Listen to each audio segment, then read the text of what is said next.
तो कैसे हो दोस्तों।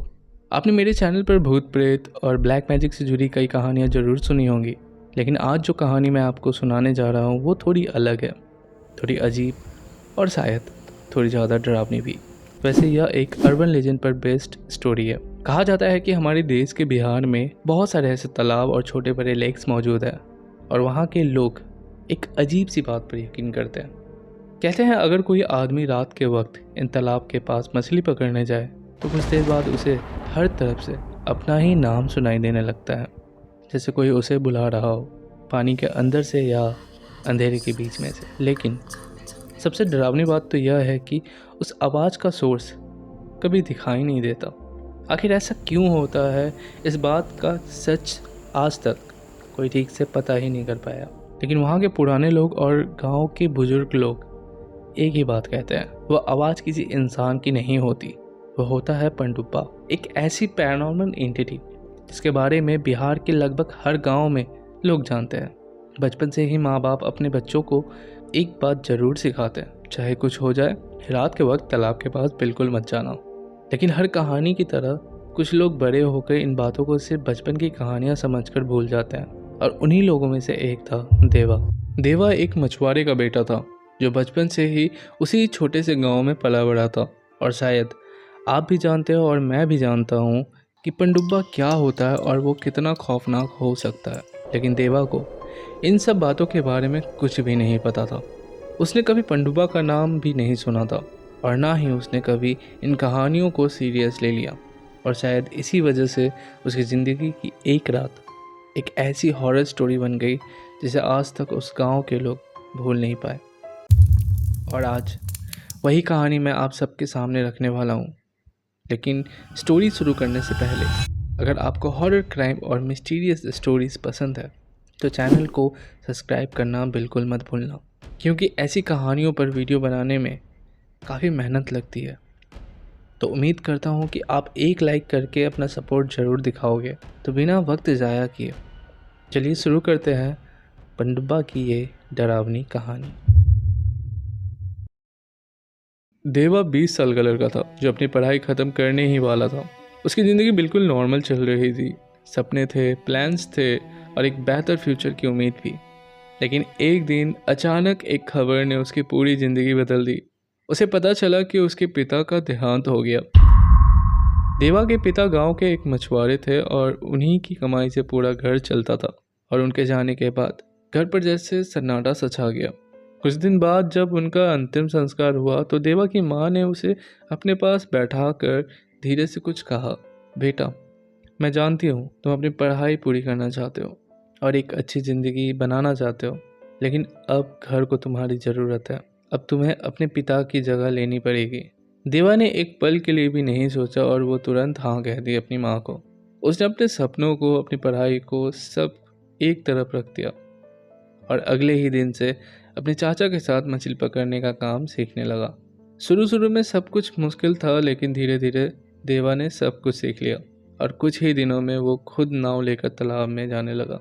लेकिन इस पूरी कहानी में एक बात के बारे में कोई भी डिस्कस नहीं कर रहा। किसी ने भी देवा को ये नहीं बताया कि उसके पिता की मौत आखिर हुई कैसे। ना कोई बीमारी, ना कोई एक्सीडेंट, ना कोई वजह। बस एक दिन वो अचानक से मर गया। उसके पिता का देहांत कैसे हुआ वो आपको आगे पता चलेगा। देवा ने धीरे धीरे इन सब बातों के बारे में सोचना बंद कर दिया था। उसके दिमाग में सिर्फ एक ही बात चल रही थी, माँ को कभी कोई तकलीफ नहीं होने दूंगा। और इसी सोच के साथ वो हर रोज़ सुबह तालाब जाता, मछली पकड़ता और शाम तक घर लौट आता। लेकिन कुछ ही दिनों में उसे एक बात समझ आ गई, अगर उसे घर को ठीक से चलाना है, अगर उसे ज़्यादा पैसा कमाना है तो सिर्फ दिन में काम करना काफ़ी नहीं होगा, उसे रात में भी तालाब जाना पड़ेगा। और देवा ने उसी वक्त ये फैसला कर लिया, आज रात से ही। उस रात जब देवा अपनी जाल, लालटेन और सामान लेकर घर से निकलने लगा तो उसकी माँ ने उसे बहुत रोका। उसकी आवाज़ में एक अजीब सा डर था, देवा बेटा, रात को तालाब मत जाओ। लेकिन देवा अपना फैसला पर अटल था। उसने अपनी माँ की बात को चिंता समझकर नज़रअंदाज कर दिया और बिना पीछे देखे अंधेरी रात में तालाब की तरफ चल पड़ा। जब देवा तालाब के पास पहुंचा तो उसने एक अजीब सी बात नोटिस की। शाम धीरे धीरे रात में बदल रही थी और तालाब के पास मौजूद बाकी सारे मछुआरे अपनी नाव समेट कर जा रहे थे। जैसे ही देवा आगे बढ़ा तो उसकी नज़र अपने चाचा पर पड़ी। देवा ने उनके पास जाकर कहा, चाचा, मैं आज रात यहीं रुककर मछली पकड़ना चाहता हूँ। यह बात सुनते ही चाचा का चेहरे का रंग एकदम से उड़ गया। उनकी आंखों में एक अजीब सा खौफ साफ दिख रहा था। उन्होंने तुरंत देवा का हाथ पकड़ लिया और कहा, बेटा, दिन में जो करना है करो, लेकिन रात में तालाब के पास मत रुकना। देवा हैरान हो गया। उसने पूछा, क्यों चाचा, ऐसा क्या है यहाँ? चाचा ने कुछ पल के लिए तालाब के गहरे पानी की तरफ देखा, जैसे वहाँ कुछ हो जो सिर्फ उन्हें ही दिख रहा हो। फिर धीरे से बोले, रात को पानी में वो मंडराता है। देवा ने आईब्रो सिकोड़ कर पूछा, कौन? चाचा ने अपनी आवाज़ को धीमी कर दी, जैसे किसी का नाम लेने से भी डर लग रहा। और फिर वह सिर्फ एक शब्द बोले, पनडुब्बा। देवा ये सब सुनकर जोर से हंस पड़ा। उसने हल्का सा मुस्कुरा कर कहा, चाचा, ये सब बचपन की कहानियाँ होती है, सिर्फ बच्चों को डराने के लिए। चाचा कुछ पल के लिए चुप रहे। उन्हें यह समझ में आ गया कि देवा अब उनकी बात मानने वाला तो नहीं है, इसीलिए उन्होंने उसे और समझाने की कोशिश भी नहीं की। बस तालाब के गहरे और अंधेरे पानी की तरफ देखते हुए एक आखिरी बात कही, ठीक है, जाना है तो जाओ। फिर उसकी आवाज़ थोड़ी गंभीर हो गई, लेकिन एक बात हमेशा याद रखना, अगर रात में कोई तुम्हें आवाज़ दे और तुम्हारा नाम लेकर बुलाए तो कभी भी पीछे मुड़कर मत देखना। यह कहकर चाचा बिना कुछ बोले वहाँ से चल दिए और देवा अपनी नाव को पानी में ढकेल कर अंधेरी रात में तालाब की तरफ बढ़ने लगा। उसे बिल्कुल अंदाज़ा नहीं था कि आज की रात उसकी ज़िंदगी की सबसे खौफनाक रात होने वाली है। देवा नाव लेकर धीरे धीरे तालाब के बीच तक पहुंच गया। अब उसके आसपास ना कोई नाव थी और ना ही कोई इंसान, सिर्फ गहरा पानी और उस पर छाया अंधेरा। दूर कहीं से रात के कीड़े मकोड़े की आवाज़ आ रही थी और कभी कभी पानी की हल्की सी लहरें नाव से टकराकर आवाज़ कर रही थी। देवा ने अपना जाल पानी में डाला और काम में लग गया और धीरे धीरे वक्त बीतने लगा और देखते ही देखते आधी रात हो गई। काफ़ी देर तक काम करने के बाद देवा थक चुका था। उसने सोचा, बस अब घर लौटना चाहिए। वो जाल समेटने ही वाला था, तभी उसके पीछे से किसी ने बहुत धीमी आवाज़ में उसका नाम लिया, देवा। देवा एक पल के लिए सन्न हो गया। उसके हाथ वहीं रुक गए। सबसे अजीब बात तो यह थी, वो आवाज़ किसी और की नहीं, उसके पिता की थी। वही आवाज़ जिसे उसने बचपन से सुना था। एक पल के लिए उसका दिल जोर जोर से धड़कने लगा और फिर से वही आवाज़ आई, देवा। देवा लगभग पीछे मुड़ने ही वाला था, लेकिन अचानक उसके दिमाग में चाचा की बात बिजली की तरह फ्लैश हो गई। रात में अगर कोई तुम्हारा नाम ले तो कभी पीछे मुड़कर मत देखना। देवा ने अपनी गर्दन को ज़बरदस्ती रोक लिया। उसका दिल इतने ज़ोर से धड़क रहा था कि उसे लग रहा था जैसे उसकी धड़कन की आवाज़ पूरे तालाब में गूंज रही हो। लेकिन उसके दिमाग में एक ही सवाल घूम रहा था, पापा की आवाज़ कैसे हो सकती है? उसके पिता तो मर चुके थे, फिर ये आवाज़ किसकी थी? देवा ये सब सोच ही रहा था, तभी अचानक उसे महसूस हुआ जैसे किसी ने उसकी नाव को पकड़ लिया हो। नाव जो अभी तक हल्की हल्की पानी में तैर रही थी, वो अचानक रुक सी गई। देवा ने चप्पू चलाने की कोशिश की, लेकिन नाव आगे बढ़ ही नहीं रही थी, जैसे कोई नीचे पानी के अंदर से उसे जोर से पकड़ कर रोक रहा हो। और उसी वक्त तालाब के गहरे पानी से फिर से एक धीमी सी आवाज़ उठी, देवा। इस बार आवाज़ वो बिल्कुल नाव के नीचे से आ रही थी। देवा का सब्र अब टूटने लगा था। उसे लग रहा था जैसे नाव के नीचे कुछ हिल रहा हो।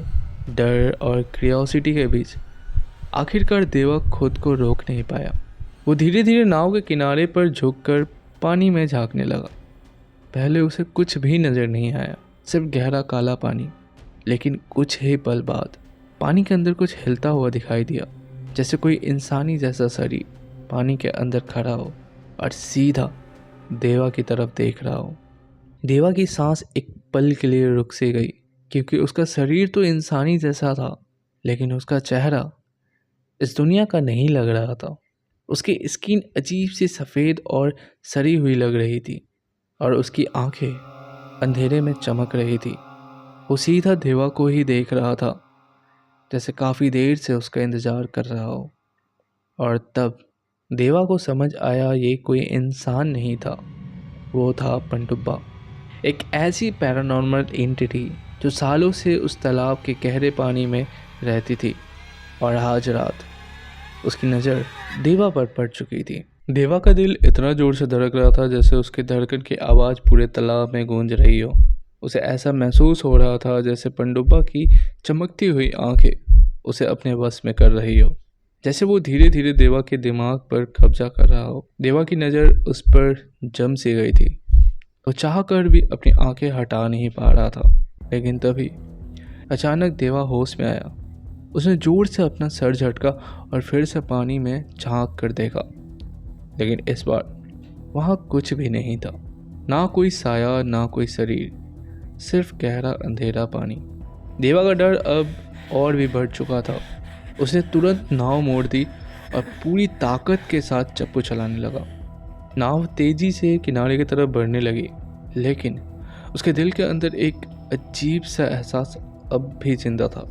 उसे लग रहा था जैसे पानी के अंदर कोई चीज़ उसके पीछे पीछे तैर रही हो, बिल्कुल नाव के साथ साथ। और तभी रात के उस खामोश अंधेरे में फिर से वही आवाज़ गूंजी, उसके पिता की आवाज़, धीमी लेकिन साफ, देवा। जैसे कोई उसे वापस पानी की तरफ बुला रहा हो। देवा घर पहुंचते ही काफ़ी घबराया हुआ था। उसका चेहरा सफ़ेद पड़ चुका था और सांसें अभी तक तेज चल रही थी। जैसे ही वो घर के अंदर आया, उसकी माँ ने बिना कुछ पूछे ही एक लोटा उठाया और उसके ऊपर गंगा जल छिड़क दिया। देवा एकदम से हैरान रह गया। उसने घबरा कर पूछा, माँ आप ये सब क्या कर रही हो? उसकी माँ की आंखों में दर्द साफ दिख रहा था। उन्होंने धीरे से कहा, बेटा जब तुम्हारे पिता की लाश इसी तालाब में मिली थी ना, तब सब लोगों ने कहा था कि उनकी मौत डूबने की वजह से नहीं हुई है। वो कुछ पल के लिए चुप हो गई, जैसे पुरानी यादें उनके सामने वापस आ गई हो। फिर धीरे से बोली, लेकिन मैं बहुत अच्छी तरह जानती हूँ कि उनकी मौत सिर्फ और सिर्फ पनडुब्बा की वजह से हुई थी। यह सुनते ही देवा के पैरों से ज़मीन खिसक गई। उसकी माँ ने आगे कहा, उनकी मौत से एक रात पहले वो भी बिल्कुल तुम्हारी तरह घबरा कर घर आए थे, और तुम्हारी ही तरह उन्हें भी रात भर अजीब अजीब आवाज़ें सुनाई दे रही थी। अब देवा का डर और भी बढ़ चुका था। उसने धीरे से पूछा, माँ फिर क्या हुआ था? उसकी माँ की आवाज़ अब काँप रही थी। उन्होंने धीरे से कहा, बेटा मुझे पता है अब तुम्हारे साथ आगे क्या होने वाला है। ये सुनते ही देवा की दिल की धड़कन और तेज हो गई। वो कुछ समझ ही नहीं पा रहा था, और तभी आगे उसकी माँ कुछ और कह पाती उससे पहले ही घर के बाहर से रात के गहरे सन्नाटे में एक आवाज़ गूंजी, बिल्कुल धीमी लेकिन साफ, देवा। देवा बहुत ज़्यादा थक चुका था। डर और घबराहट के बीच वो चुपचाप अपने कमरे में चला गया और बिस्तर पर लेट कर सो गया। रात के करीब 3 बजे का वक्त था। अचानक देवा को महसूस हुआ जैसे उसके चेहरे पर पानी की कुछ ठंडी बूंदें गिर रही हो। उसकी आंखें धीरे धीरे खुल गई, लेकिन जैसे ही उसने आंखें खोली उसका खून जम गया, क्योंकि वो अपने कमरे में था ही नहीं। वो उसी तालाब के अंदर था, गहरे पानी के अंदर, और तेज़ी से डूब रहा था। देवा घबरा कर ऊपर की तरफ तैरने लगा।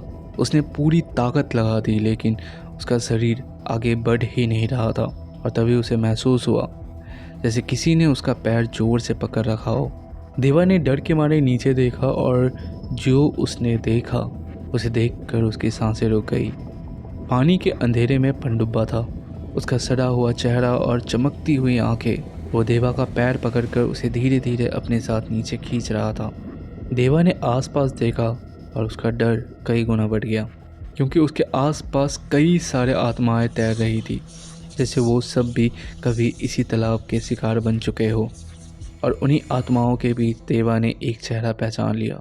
वो उसके पिता की रूह थी। वो भी वहीं थी और देवा को बेबसी से देख रही थी, जैसे कह रही हो अब तुम भी यहाँ से कभी वापस नहीं जा पाओगे। जैसे ही देवा की सांस रुकने वाली थी, अचानक वो झटके से अपनी नींद से जाग गया। उसकी सांसें तेज चल रही थी और पूरा शरीर पसीना से भीग चुका था। कुछ पल तक वो हक्का बक्का बिस्तर पर बैठा रहा। फिर धीरे धीरे उसे एहसास हुआ शायद यह सब सिर्फ एक बुरा सपना था। हकीकत में वो तो अपने घर के बेड पर ही लेटा हुआ था। देवा ने गहरी सांस ली और खुद को संभालने की कोशिश करने लगा, लेकिन उसके दिल के अंदर एक अजीब सा डर अभी भी जिंदा था। कुछ देर बाद वो बिस्तर से उठा और धीरे धीरे चलकर हॉल में आया। वहाँ पहुँचकर उसने देखा उसकी माँ अभी भी जग रही थी, जैसे वो उसी का इंतजार कर रही हो। जैसे ही देवा उनके पास पहुंचा, उन्होंने बिना उसके तरफ देखे ही कहा, मुझे पता है तुम बाहर क्यों आए हो। देवा एकदम रुक गया। फिर उसकी माँ ने धीमी आवाज़ में कहा, और मुझे ये भी पता है कि अब तुम्हारे साथ क्या होने वाला है। ये सुनकर देवा का दिल जोर से धड़कने लगा। उसने घबरा कर कहा, माँ पता नहीं क्यों मुझे ऐसा लग रहा है जैसे मुझे उस तालाब के पास जाना चाहिए। उसकी आवाज़ हल्की सी कांप रही थी। फिर उसने धीरे से कहा, जैसे कोई मुझे बुला रहा हो। उसकी माँ ने देवा की आंखों में देखते हुए कहा, यही करता है पनडुब्बा, पहले वो तुम्हें अपने वश में कर लेता है और फिर धीरे धीरे तुम खुद ही मौत को एक्सेप्ट कर लेते हो। देवा की आंखें अजीब सी हो चुकी थी, जैसे वो सच में पनडुब्बा के वश में हो गया हो। और अचानक देवा ने दरवाज़ा खोला और बिना कुछ कहे घर से बाहर निकल गया। उसकी माँ घबरा कर उसके पीछे भागी। पूरे रास्ते वो उसे रोकने की कोशिश करती रही, देवा रुक जा बेटा, वहाँ मत जाओ। लेकिन देवा जैसे कुछ सुन ही नहीं रहा था। वो बस सीधा तालाब की तरफ बढ़ता जा रहा था और कुछ ही देर में दोनों तालाब के किनारे पहुंच गए। अंधेरी रात, गहरा पानी और चारों तरफ सन्नाटा। और तभी देवा की माँ उसके सामने खड़ी हो गई और जोर से बोली, बस आज हमारे परिवार से यह शराब खत्म होके ही रहेगा। उनकी आंखों में आंसू भी थे और हिम्मत भी। अगर आज किसी की जान जाएगी तो वो मेरी जाएगी। मैं अपने बेटे को मरने नहीं दूंगी। देवा धीरे से अपनी माँ की तरफ देखा। उसके आंखों में एक अजीब सा खालीपन था। कहा, नहीं, इस बार उसने मुझे बुलाया। और इतना कहकर देवा ने धीरे धीरे तालाब के पानी की तरफ कदम बढ़ा दिया, जैसे कोई अनदेखी ताकत उसे अपनी तरफ खींच रही हो। गाइस, उस रात तालाब की लहरें कुछ ज़्यादा ही तेज थी, जैसे अंदर कोई तड़प रहा हो, जैसे गहरे पानी में कोई बेचैन होकर हिल रहा हो। हवा भी अचानक तेज चलने लगी थी और पूरा माहौल अजीब सा हो गया था। जैसे ही देवा तालाब के पानी में कदम रखने लगा, उसकी माँ अचानक जोर से चिल्लाई, बस इस बार मैं अपने किसी अपने को मरने नहीं दूंगी। उनकी आवाज़ रात की सन्नाटे को चीर रही थी। फिर वो रोती हुई बोली, अगर किसी की जान लेनी है तो तू मेरी ले, लेकिन मेरे बेटे को छोड़ दो। एक माँ की ये दुआ या भीख शायद उस रात किसी ने सुन ली थी, क्योंकि अचानक तालाब की तेज लहरें धीरे धीरे शांत होने लगी। जैसे पानी के अंदर जो भी था वो अचानक रुक गया हो। कुछ ही पलों में पूरा तालाब फिर से बिल्कुल खामोश हो गया और देवा के चेहरे पर भी पहली बार ऐसे लगा जैसे वो पनडुब्बा के वश से बाहर आ चुका हो। उसने धीरे से अपनी माँ की तरफ देखा और हल्की सी आवाज़ में पूछा, आप मेरे बदले मरने के लिए तैयार थी? उसकी माँ के चेहरे पर आंसू बह रहे थे। उन्होंने बिना सोचे तुरंत कहा, मेरे लिए तुम्हारा जिंदा रहना ही सबसे ज़्यादा ज़रूरी है। उस रात शायद एक माँ के प्यार ने उस श्रापित तालाब की अंधेरी ताकत को हरा दिया था। उस दिन के बाद देवा ने कभी भी उस तालाब के पास जाना जरूरी नहीं समझा। उसने कभी भी वहाँ दोबारा कदम नहीं रखा। आज इस वीडियो के एंड में मैं बस इतना कहना चाहता हूँ, बचपन की कहानियाँ सिर्फ हमें डराने के लिए नहीं होती, बल्कि एक वार्निंग होती है। और गाइस, हमारे देश में पनडुब्बा जैसे और भी पैरानॉर्मल एंटिटीज़ है जिनके बारे में शायद हमें बहुत कम पता है। अगर आपको हमारे वीडियो पसंद आती है जहां मैं अर्बन लेजेंड्स, पैरानॉर्मल एंटिटीज़, जिन, कर्ण पिचासनी के बारे में बात करता हूं, और अगर आप भी ऐसे कोई अर्बन लेजेंड्स के बारे में जानते हो जिसके बारे में अभी तक मैं वीडियो नहीं बनाया हूँ, तो प्लीज़ मुझे कमेंट में ज़रूर बताओ।